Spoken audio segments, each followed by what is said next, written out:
Cheers, Rockets fans. Welcome to The Locker Line, an exclusive podcast from the home of the Rockets. Whoa! Sports Talk 790. Rockets! The Locker Line is proudly served to you by Carbox Clutch City Lager. It is good! Oh, yeah? Red Nation, get ready. Get ready. The Locker Line starts now. Welcome aboard.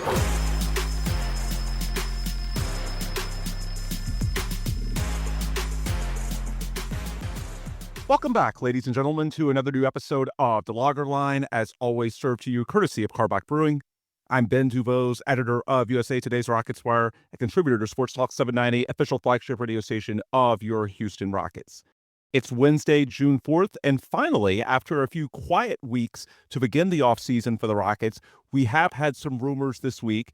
As fate would have it, we put out that episode Monday night explaining why there haven't been many updates, and within 12 hours, courtesy of Kelly Iko of The Athletic, we had a few really juicy tidbits about the Rockets and Kevin Durant, the Rockets and Brook Lopez. We'll talk about those situations today, but I'm going to start with the reports out of New York, with the Knicks moving on from Tom Thibodeau as head coach, and multiple reporters, Mark Stein, longtime national reporter, and Ian Begley, longtime local reporter in New York covering the Knicks, reporting that there's some level of interest that the Knicks have in Ime Udoka, head coach of the Rockets. So this will be a fairly quick-hitting episode, just a few reactionary takes to the news of the last 24 to 36 hours and what the implications are for fans of the Rockets and the remainder of the 2025 Houston Rockets offseason.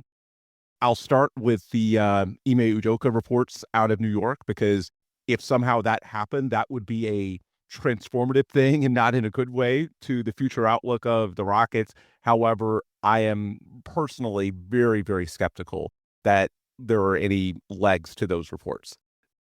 It's nice to be appreciated, and Ime Udoka finished third in Coach of the Year voting for a reason. The strides the Rockets have made the last two seasons have been undeniable. And so when a big market team has a vacancy and they see a relatively young head coach having a ton of success somewhere else in the league, it's natural that they would be interested. However, I have not heard anything to suggest that New York's interest is reciprocated by Ime and or other members of the Houston coaching staff. And I also don't think the Rockets have any interest in moving on or cheaping out, whatever the case may be, and turning over the reins to someone else.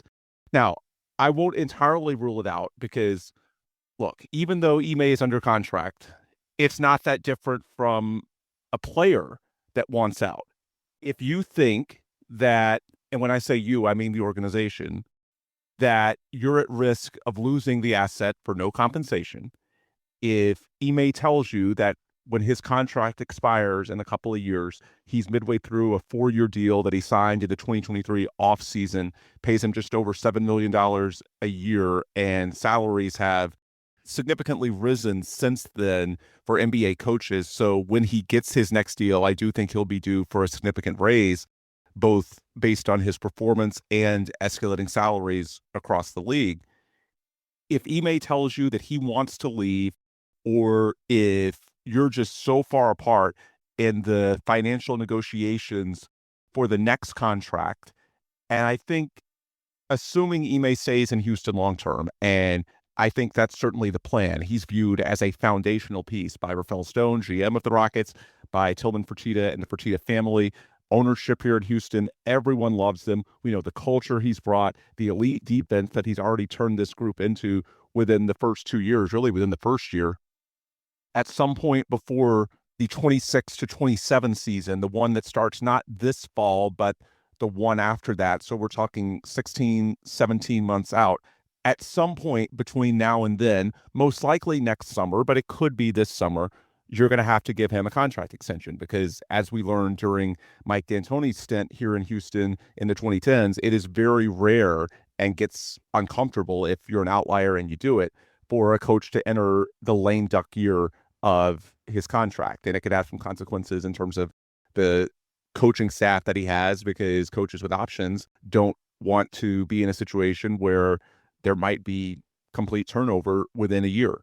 So for purposes of continuity within the coaching staff and obviously a long-term vision organizationally. It's the industry standard that deals for head coaches who are secure are typically more than 1 year out.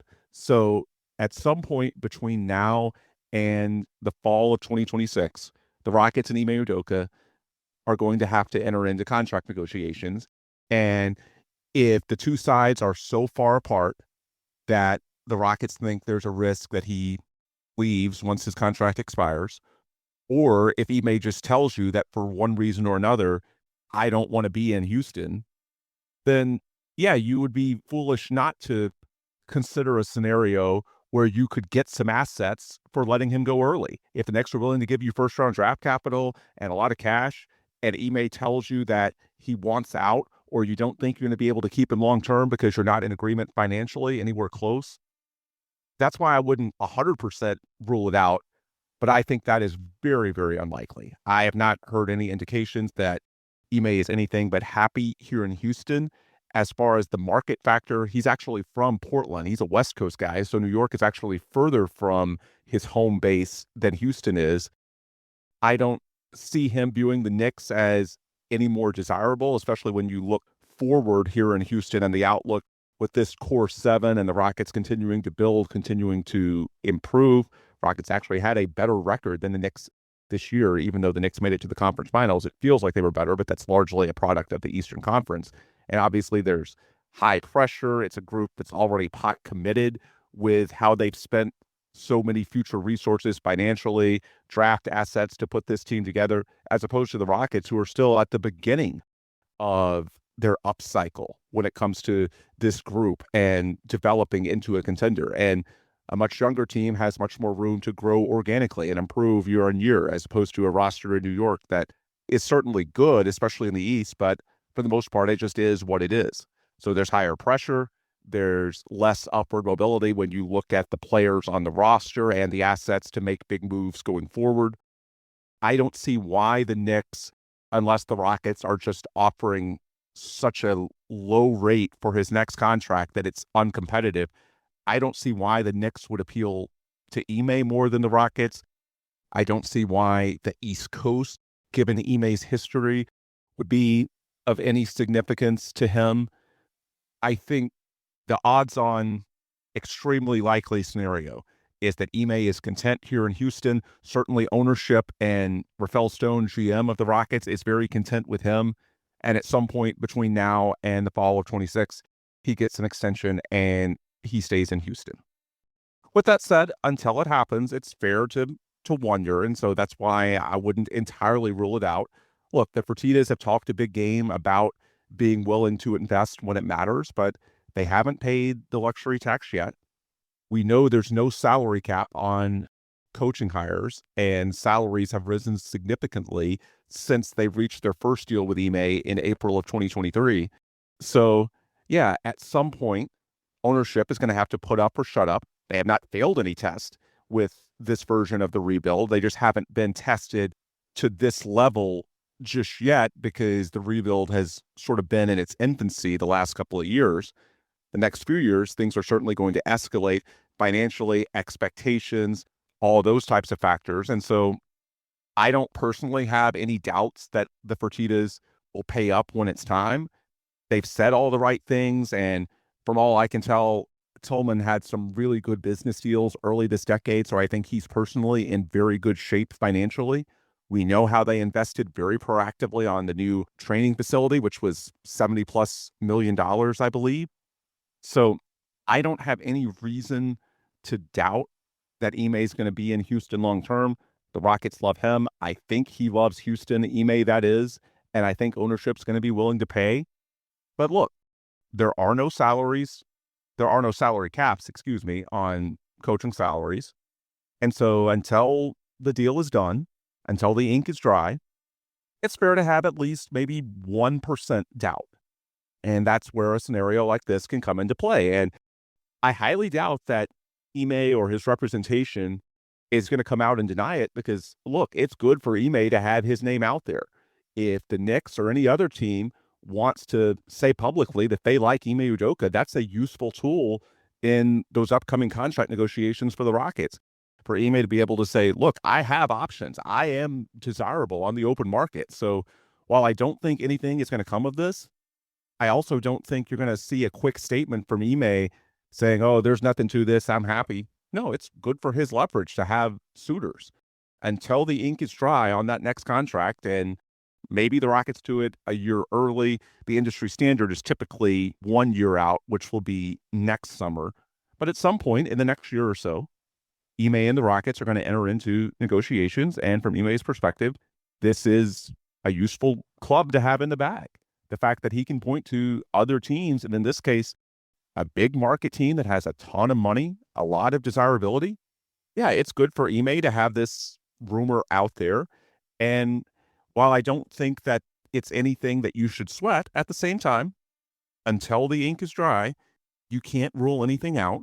And if for one reason or another, either Ime really wants to leave for whatever reason, or the Rockets just financially say, hey, it's not worth it. There's these other qualified head coaches, certainly Thibodeau, who the Knicks just let go, Michael Malone from Denver, Taylor Jenkins from Memphis. If the Rockets think they can get a comparable coach for way cheaper, I guess you can't rule it out. And in that scenario, if you think you're going to move on and you can get assets from the Knicks for letting Ime out of his contract early and basically do a coaching trade, you can't entirely rule it out. But I think that is very, very unlikely. I think the Rockets view Ime as foundational, not just for the X's and O's, but culturally for the program that he's built and is still building in Houston. I think they value him very highly. I think he'll be rewarded handsomely in his next contract. And this will just be a footnote that's maybe used a little bit in negotiations, but doesn't really get off the ground. That's my expectation. I think it's much ado about nothing, but you can't entirely rule it out. I think it's very, very unlikely, but it would be foolish until the ink is dry to say that it's totally impossible, because there is a world where it makes sense to get something rather than risk losing him for nothing if the Knicks like him enough, and it seems like they do, to be willing to pay some sort of a premium to get him out of his contract here in Houston.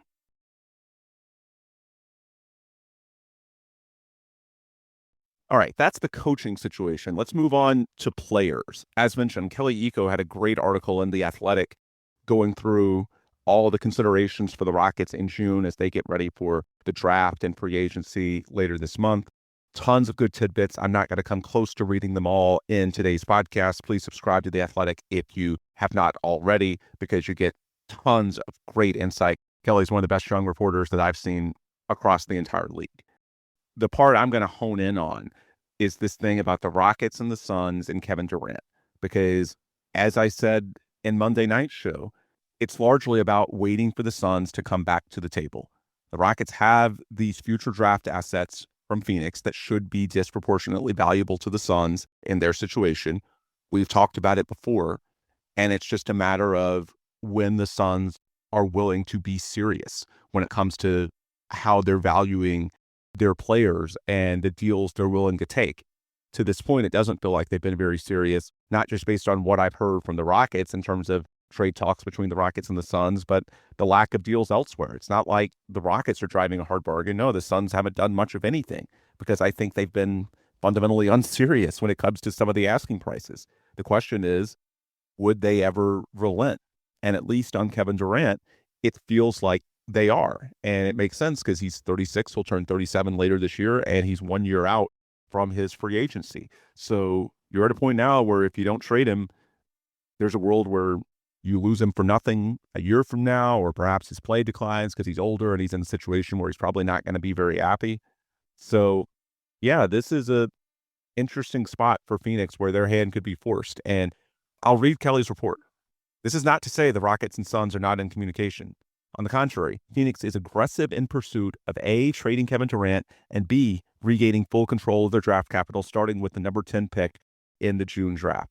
Since the conclusion of the season, Houston has fielded several calls from Phoenix, who have since gradually lowered their asking price for Durant, according to team sources. There is a price where the Rockets would be interested, but with a fear of breaking up the roster for a 36-year-old coming off injury, doubt remains over a deal materializing. The key part there is a price where the Rockets would be interested. That's the phrase you need to hone in on, because a lot of what's been reported thus far is posturing. And I've said this for weeks, for months. You cannot take reports at face value in terms of who the Rockets are or aren't interested in.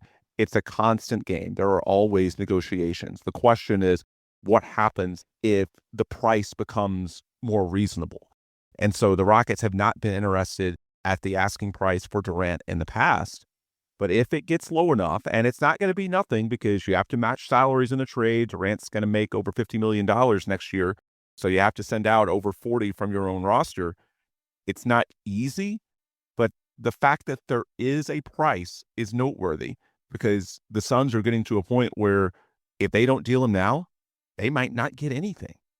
And there is, once the draft passes, that's an asset directly from the Suns that they would have all the incentive in the world to want that's going to lose value if the Rockets make the pick and the Suns don't. So now you're getting to a point where waiting longer has consequences, and that one of those Phoenix draft assets, you just went through a hellacious season where everything went wrong, 36-46, and you don't even get a first-round draft pick in the lottery out of it. That's a bitter pill to swallow. And if you don't do a deal by the draft, that's going to be the end result. So there are consequences to waiting there. There are consequences to Durant being less than a year from his free agency and what that means for his potential market and what the Suns, can bring in via trade. So we're getting to a point now where there are actual consequences for the Suns to waiting that aren't just theoretical, they're undeniable. The only question is there a deal that makes sense for the Rockets when you consider what they would have to give up? Kelly reports, and I trust Kelly, that there is. So this is a very different scenario than Giannis. We've talked about the Giannis negotiations in recent pods. Those would be very pricey for the Rockets. A 30-year-old MVP candidate in his prime, and you would have to give up most of your future draft capital, at least one blue chip player from your current team, most likely Alperen Şengün. And it's probably worth it if he's available because it's Giannis. He's one of the best three players in the world. But it would radically transform your model. With Durant, it's the other end of the spectrum. The appeal to Kevin Durant, now he's a good player. He averaged, I think, like 27 points per game last year, and he's still insanely efficient from a shooting perspective, basically 50-40-90 shooting splits every year. He's a good player. Well, he's a very good player. He's probably still top 15 in the league, but he's not at that Giannis top 3 level. But between his age, the future Phoenix draft picks, and the hold that Houston has on Phoenix from a leverage perspective, between being just 1 year away from his free agency as opposed to 2 in the case of Giannis, KD also has more leverage. And by being able to say, I want Houston, he might can drive the price down to where it's even lower. Between all of those factors, you can potentially add KD without dramatically changing the foundation of your team. Talking to people within the Rockets, the intrigue with KD is he would open your contending window earlier, but he wouldn't shut it any sooner. With Giannis, the ceiling is probably higher just because he's that damn good, but there would be a risk of your window closing sooner simply based on the asset capital that you would have to send out. There's a world where, and this is the type of deal that Kelly Eco is talking about, where the Rockets can add KD and it opens the contending window perhaps as soon as next season, but because they're not sending out foundational pieces or premium draft assets that would preclude their ability to make future deals, it doesn't close the window any sooner. Basically, KD would be something of a bridge in that he's your offensive engine for the next couple of years. I'm sure you'd sign him to an extension if you trade for him. And then by the late 2020s, that's when you're hoping guys like Amen Thompson and Reed Shepherd are fully able to take the reins offensively to be something closer to the engines of this team. With Giannis, it's just an interesting thought exercise. The ceiling next year would be crazy high. You'd have an elite pairing in Giannis and Amen, but because of the exorbitant price, there would potentially be a timeline consideration in that it potentially limits what you can do around 2030 or so once Giannis is aging out. and you don't have as much depth in the pipeline in terms of other members of the young core, future draft assets that you can either pick yourself or trade in future deals, you'd have to give up all of them to get Giannis. As opposed to KD, maybe you don't have quite the ceiling next year, but it's much more of a status quo. You can continue building, have the vast majority of the current infrastructure still in place, and simply have him as a bridge to help you contend in the interim and to get you to a point where by the latter part of this decade, hopefully one or more members of your current young core are able to fully take the reins on offense as the primary playmakers and engines for what we hope is a sustainable contender. So both sides have their pluses and minuses, but that's why, and I've said for weeks, I would not rule out KD if the price is low enough. The Suns to this point have driven a hard bargain and have said that they're not willing to go there. But at some point, the offers just aren't going to be there when you factor in his age, and especially if he's willing to be insistent on one or two destinations. What's going to happen when the Suns aren't getting the deals that they seek? I think we're seeing now, according to Kelly Eco's reporting, that the price is going down to a point where maybe it's manageable for the Rockets. And again, I'm not saying it's a slam dunk decision. There's pros to going with Giannis simply based on the short-term upside, top 3 player in the world. There's also pros to just simply staying the course and letting the core 7, and you have another top 10 pick from the Suns this year, just letting all this young talent marinate. There's pros and cons to every scenario, but there is a pro to the KD scenario for sure if the price is low enough, and it sounds like we're getting to where that's at least a possibility. Now, the big question that everybody has, what would that price actually be? I know it would not include Amen Thompson. Let's be clear. Amen Thompson is untouchable for KD, for Giannis, for anybody. He is not going anywhere. I think it is very unlikely that the Rockets would move Alperen Şengün, a 4th-year All-Star, for a 36-year-old, soon-to-be 37 Kevin Durant. I just don't think at his age and contractual status that he or the Suns have that type of leverage. So I don't think Şengün would be in this deal. I do think he'd be in a Giannis deal. And I'm told that if the Rockets make a deal that helps them in the short term, that inherently is win now, at least to some extent, that Fred VanVleet would not be in it. The Rockets really value Fred in the short term and believe that he is extremely important when it comes to their ability to win at a high level next season. In other words, if they didn't have Fred, the surrounding team would not be good enough to where it's worthwhile to go out and bring in someone like a Giannis or a KD. So I know there's been a lot made of Fred's salary in the 40s potentially being the matching filler that you need. I don't think that would be the case. I'm told pretty firmly that in any scenario where the Rockets are making a win now move, Fred needs to be on that roster. Otherwise, they don't think they're good enough for that contending window to actually be open. So how do the Rockets get to the salary figure outgoing that is? It would have to be something in the 40s with KD in the 50s to where it's close enough for the deal to be allowable under the NBA's collective bargaining agreement.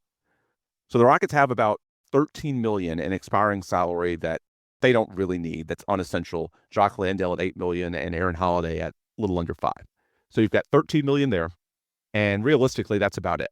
Because the Suns, as a second apron team, I don't think you can sign and trade someone like a Jeff Green or a Jayshawn Tate to a bloated deal. I don't think they can accept a signed and traded player. And I guess theoretically, you could look at like a 3 or 4 team deal and try and rent out someone else's cap space and sign and trade them there. But I doubt that makes sense because a team's not going to do that out of the goodness of their heart. You would have to compensate them in terms of draft equity. And the only reason the Rockets would be interested in a 36, soon to be 37-year-old KD, given how young they are already, is if the cost is low enough. And so I don't think the Rockets would be willing to give a lot of future draft capital what it would take to rent out cap space, even if there was a 3 or 4 team configuration with a, some other team taking Jeff Green on a bloated 1-year deal to help make the math work. I think realistically, you've got $13 million between Landale and Aaron Holiday that would be filler expiring salary. And then you'd have to give about 30 or so million, something in that ballpark, to make the math work for KD from there. And that would have to have some appeal for Phoenix as well. Otherwise, why would they do the trade? It has to help them on some level. So how would the Rockets make up that last $30 million? What would a deal look like? Again, I'm told pretty firmly it would not be Fred VanVleet. I don't think the Suns have the leverage to get Alperen Şengün. I don't know who it actually would be. This is me just reading the tea leaves. I don't think it would be Jalen Green. If you waited until July, he could be the $30 million piece. But I do think his skill set is still very distinct and unique on this Houston roster. The playoffs were disappointing, but I do think that the Rockets are looking at the season as a whole, which, while not great, was good for Jalen. He did take some strides. And KD, for all of his strengths, he's not a backcourt shot creator type of guy. With Jalen, for all of his flaws, he is a creator. He's got wiggle. He's got burst. For all the talk about, well, what if you played Cam Whitmore? Cam Whitmore is a play finisher at this stage. He's nothing close to Jalen Green as a creator. And there is still a lot of upside to Jalen. We saw it in stretches this season. I wouldn't rule out Jalen being in the deal, but I think the Rockets do see the upside. There's not anyone on the roster as is that's ready to replace him in that role as the primary backcourt engine from a scoring perspective. My gut tells me, this is not source, this is just my gut, that he would stay. Because I think if you're bringing in someone like a Durant or a Giannis, you are putting more weight on next season. You want to have at least some chance to contend for a title. And I think for it to make sense, the Rockets probably need Jalen as their starting two guard. So how else would the Rockets get to the $30 million figure? I think the most likely scenario, and again, this is not source, this is me reading the tea leaves, would be Dillon Brooks and Jabari Smith Jr. And it would sting, but I don't think losing either of those guys is crippling. That's where I go back to what I mentioned earlier. The way the Rockets view a potential KD acquisition is the contending window opens sooner, but it doesn't close any faster.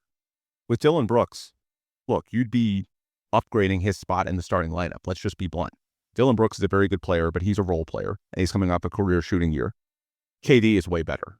So you've got to free up a starting lineup spot no matter what. It's a pretty easy drop-in replacement there. And who knows if Dillon would be around after his next contract anyway. There has been a little bit of slippage in terms of perimeter defense from Dillon. Still very good, but not quite as shifty from side to side as he was early in his career. Pretty standard as wing defenders get into their late 20s and soon to be 30s. It would hurt to lose Dillon. He's a big culture guy. KD's a really good culture guy too. And he's a Hall of Famer, and he's probably still a top 15 player. I believe he's still an all-star. Losing Dillon would sting, but I don't think that that it's anything transformative to your long-term outlook. And eventually, I think his minutes would be sort of phased out as the Rockets have more members of their young core taking steps forward in the coming years. And then Jabari Smith, it would sting, but I think the Rockets view Jabari as being high floor, but relatively low ceiling. And I think it's become clear, look, in the playoff series against the Warriors, you can tell a lot by minutes totals. And even though Jabari shot well in that series, he averaged just 20 minutes per game and played just 12 in Game 7. I do think that while they like him, they see a ceiling there. I also think that with so many young players coming up for contract extensions the next few years, you're not going to be able to pay them all. So between Jabari being due for an extension, if not this offseason, certainly next, and him being a little lower ceiling relative to guys like certainly Amen and Tari Eason, but even Jalen Green, I think whether he reaches the ceiling is very much an open question, but I think he has a higher ceiling than Jabari. It would suck to lose Jabari, and I get the fan base being a little reluctant to give up a 22-year-old Jabari for what's going to be a 37-year-old KD. There's a little bit of sticker shock to that when you look at the ages. But I don't think the Rockets view Jabari as essential to the long-term formula. He's a nice player. He's useful. But at the end of the day, if you have to replace him through other means, I think they feel like they can potentially find, not going to say a player exactly like him, but you might can find a player that does 80% of what he does at 50% of the cost, something like that. When you look at potential MLE signings, guys they could trade for, it would sting to lose Jabari, but I don't think that it would dramatically change the long-term puzzle when the contending window is open or potentially shut. I just don't think the Rockets, and I think the minutes totals in the playoffs, when you have to think upside, reflect that. I don't think they view him as an essential long-term piece. Now, you can disagree with them on that, but I'm just speaking to what I think their thought process is in these negotiations. It wouldn't be easy to lose Dillon and Jabari, and they're loved in the locker room, great culture guys, but I don't think it would be crippling in the short term or the long term. And so that's why I think it would be palatable to the Rockets when we're talking about a Kevin Durant that, to this point, is still an all-star level player, and based on how elite he is as a shooter, should at least have 2 or 3 really good years left. And who knows, maybe more than that. I mean, LeBron's playing into his 40s. Maybe Kevin is capable of that as well. Sports science has come such a long way. But I just think that if you can upgrade the next 2 or 3 years and give yourself at least something of a contention window in the short term, the Rockets would view those as acceptable sacrifices. Now, again, I have not been told that. It is possible financially that Jalen or Şengün could be the pieces instead, but just reading the tea leaves and looking at what the roster would look like and knowing that the Rockets want to contend next season if they were to do something like this, I think Dillon and Jabari would most likely be the asset pathway. And then beyond that, there would be the question of the Phoenix picks. I think certainly the 25, number 10 overall would be in the deal. I don't think both 27 and 29 would be in it under any circumstances, unless you're talking about somehow a massive deal that includes Devin Booker as well. And I haven't been given any indications that that's on the table. I don't think KD alone would be enough to get both 25 and 27. Maybe KD and something else from the Suns. Maybe, they'll, after this draft passes, I think they'll have a pick in the 2030s that they could move.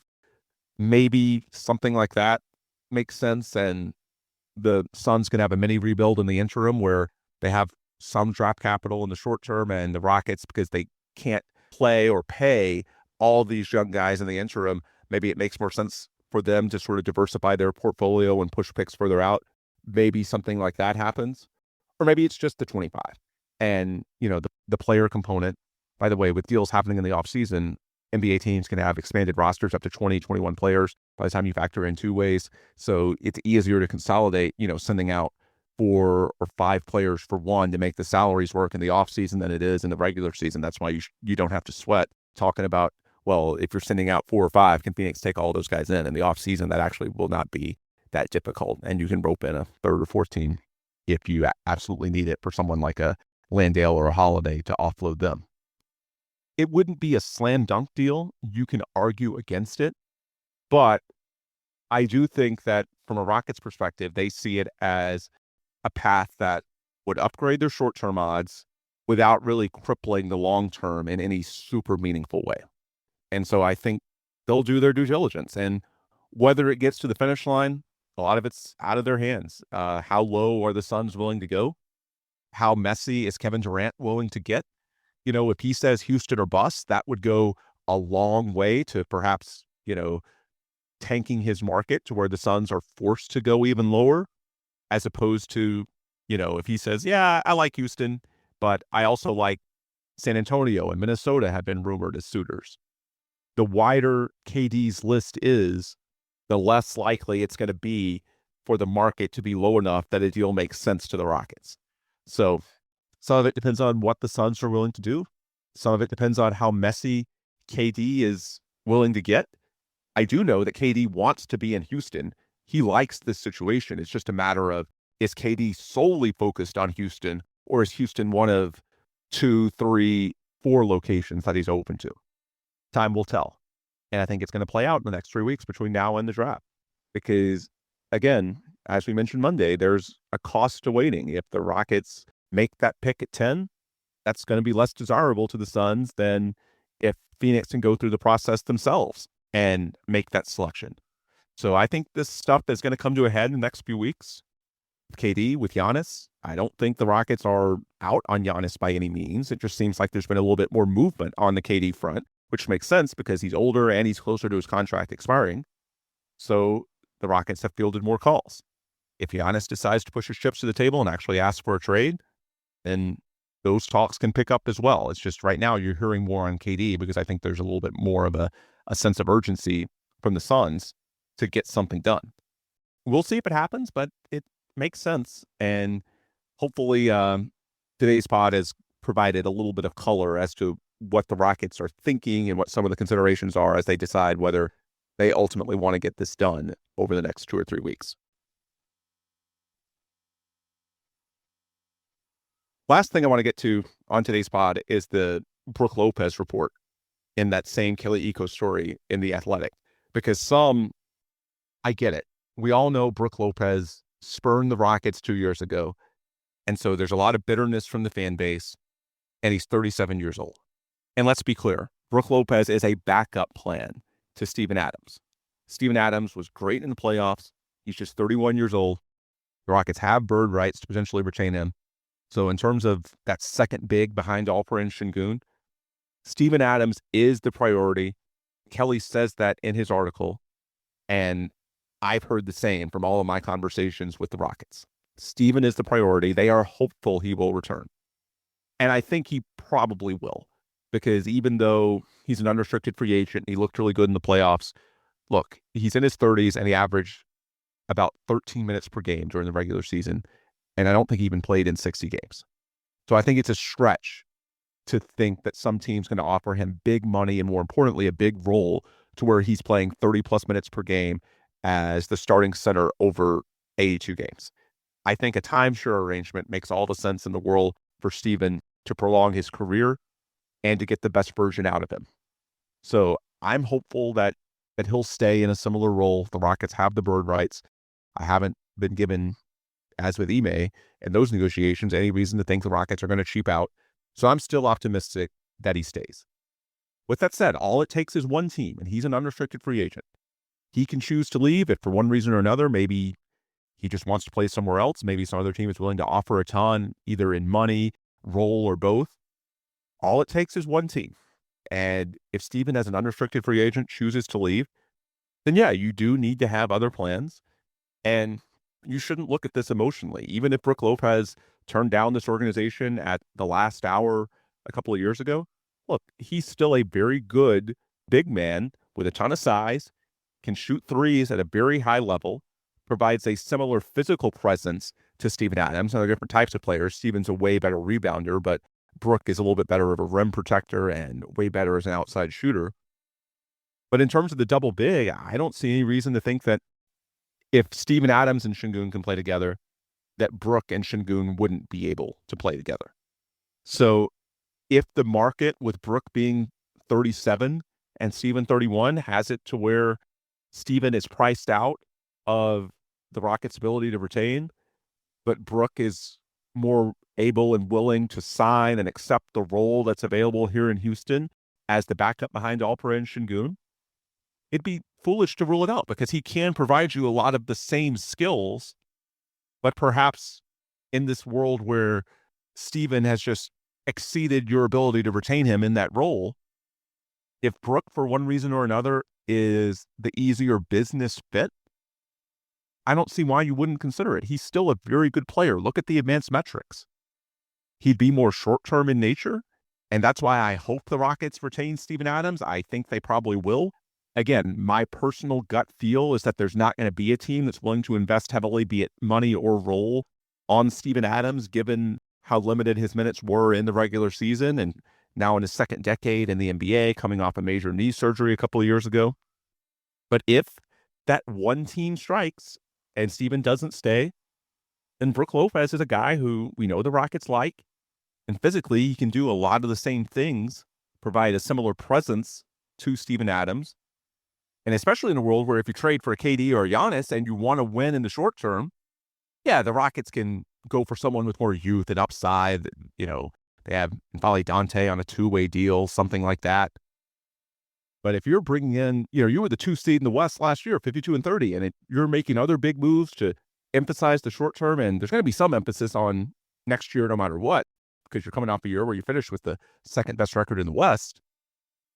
Brook Lopez can be a good short-term bridge, and you shouldn't let your feelings, your emotions play any role when it comes to evaluating it strictly from a basketball perspective and what gives you the best chance to win games next year. I know it'd be awkward.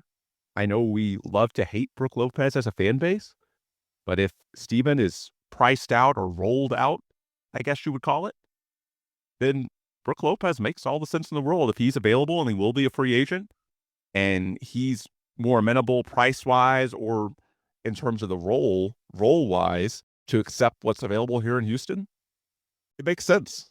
It wouldn't be fun. Again, my preference is for Steven to be back. My prediction is that he will be. But even if it's, awkward to read, yeah, Brook Lopez makes sense as a backup plan. I don't think you should be down on that at all. Anyway, that'll do it for today's Rumor Pod. Just wanted to give some reaction to the news of the day when it comes to Ime, KD, and Brook Lopez. Hopefully this, peels back the curtain a little bit as far as what the Rockets are thinking over on the West Loop at their aforementioned practice facility, where they're having meetings all the time and running through all these scenarios when it comes to external trades, free agency, the draft later this month. Lots going on. It's a busy month across the association, especially here in Houston, where the window for title contention is very close to actually opening. Anyway, that'll do it for today. But if you want more content between now and our next episode, the best place to get it is on social media. You can follow me on Blue Sky at Ben DuBose. And on Twitter, we've got pages for both this show, The Logger Line, and The Rockets Wire, the blog at USA Today Sports Media Group, where I'm the editor. You can also hit up rocketswire.usatoday.com and read all the daily news coverage there.